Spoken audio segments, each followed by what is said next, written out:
नमस्कार दोस्तों, सामाजिक जानकारी यूट्यूब चैनल में आप सभी का स्वागत है।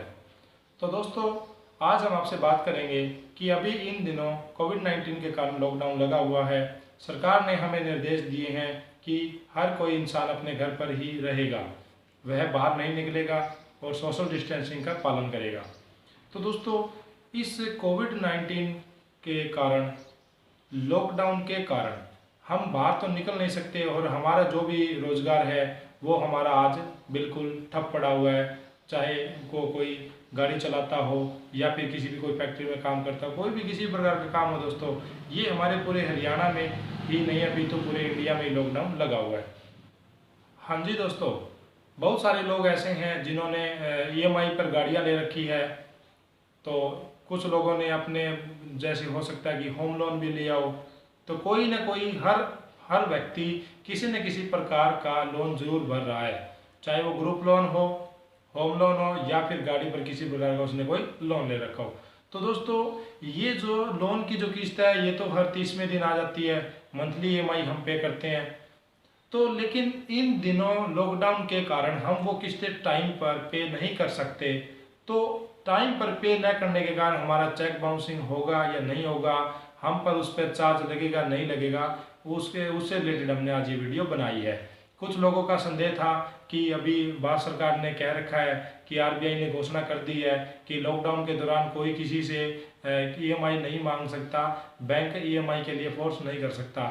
और आज कुछ हद तक बैंक हमें फोर्स भी नहीं कर रहे ईएमआई के लिए। लेकिन दोस्तों, क्या वो इन पैसों का ब्याज हमसे बैंक छोड़ देगा, माफ़ करेगा या नहीं करेगा, ये सब जानकारी हम आपको इस वीडियो के माध्यम से देंगे। सबसे पहले दोस्तों, यदि आपने हमारे YouTube चैनल को सब्सक्राइब नहीं किया है तो प्लीज़ आप हमारे चैनल को सब्सक्राइब कर ले और बेल आइकन को प्रेस करना मत भूलें, ताकि नेक्स्ट वीडियो आपको बड़ी आसानी से मिल जाए।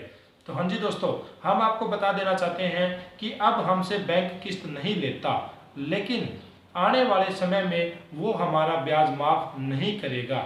क्योंकि पिछले साल भी लॉकडाउन लगा था, तो उस लॉकडाउन के दौरान भारत सरकार ने, आरबीआई ने गाइडलाइन के अकॉर्डिंग बैंकों ने हमसे किस्तों के पैसे तो नहीं लिए। उन्होंने ये कहा था कि अब अगर आप किस्तें नहीं भर सकते तो आपकी ये किस्तें आगे जितने समय आप किस्त नहीं भरोगे, मान लो किसी ने लॉकडाउन के कारण 3 महीने किस्त नहीं भरी, तो वो जो 3 महीने की छूट दी गई थी वो हमारे जो लोन में आगे समय बढ़ा दिया गया था।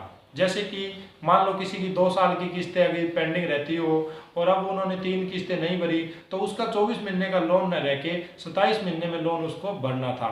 अब बात ये है कि आज हमने जो ये 3 किस्तें नहीं भरी है, तो इन पर बैंक कितना चार्जिंग लेगा। तो सबसे पहले दोस्तों, हम आपको बता देना चाहते हैं कि चेक बाउंसिंग हमारा लग जाता है यदि हम समय पर किस्तें पे नहीं करते। यदि हमारे अकाउंट में जितने रुपये किस्त करते हैं वो पैसे अगर हमारे अकाउंट में मेंटेन नहीं होते, तो समय पर मेंटेन न रखने के कारण हमारा चेक बाउंसिंग हो जाता है। और ये चेक बाउंसिंग होने पर बैंक हमसे लगभग 500 रुपये चेक बाउंसिंग के हमारे अकाउंट से कट कर लेता है। तो दोस्तों, 500 रुपये का तो हमारा प्रति चेक बाउंसिंग के हिसाब से वो लॉस हो गया।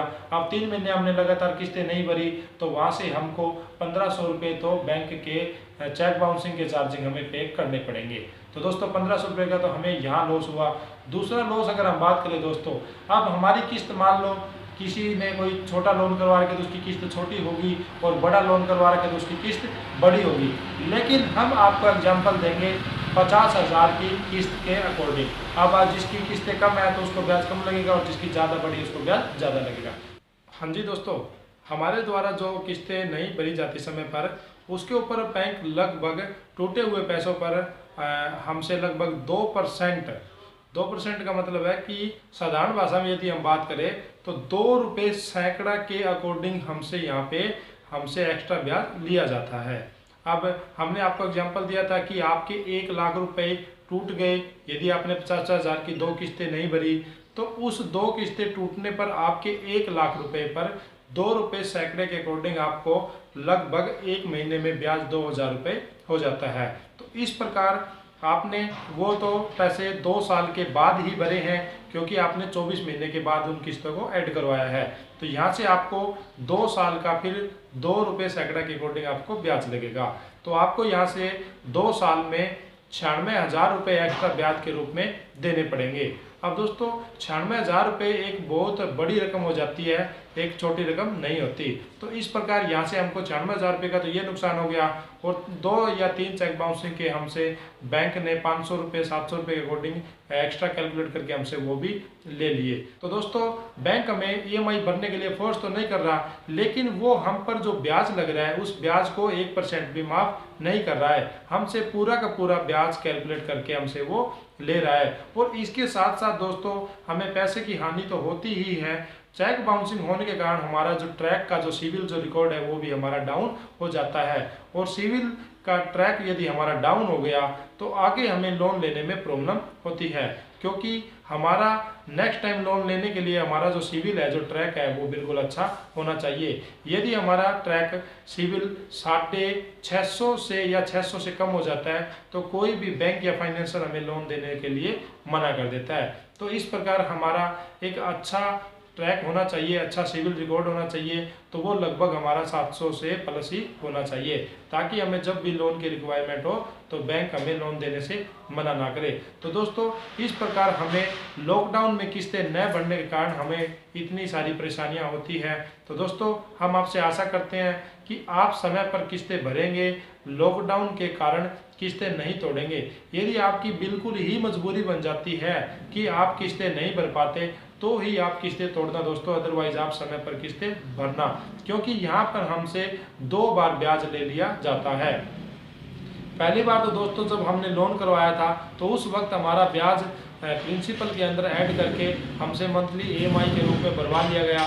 एक समय तो हमें ब्याज बहुत लग गया, और दूसरा हमारी किस्तें समय पर न भरने के कारण हमसे जो इंटरेस्ट बना वो भी बैंक हमसे ले लेगा। तो इस प्रकार हमें हमारे पैसे पर ब्याज के ऊपर ब्याज और हमें डबल ब्याज लग गया। तो दोस्तों डबल ब्याज आपको फिर भरना पड़ेगा, नहीं तो बैंक आपको NOC नहीं देगा, आपके NOC रोक लेगा, आपसे बैंक 1-1 रुपये भरवा के ही छोड़ेगा। और ये फाइनेंसर तो आपसे 1 पैसा भी नहीं छोड़ते। सरकारी बैंक तो हो सकता है कोई स्कीम आ जाए उसके अकॉर्डिंग आपसे पैसा छोड़ भी दे। तो दोस्तों हमारे द्वारा दी गई जानकारी आपको कैसी लगी, आप हमें लाइक, शेयर और कमेंट के माध्यम से जरूर बताइए। और दोस्तों हमारी इस वीडियो को ज़्यादा से ज़्यादा शेयर करें। धन्यवाद।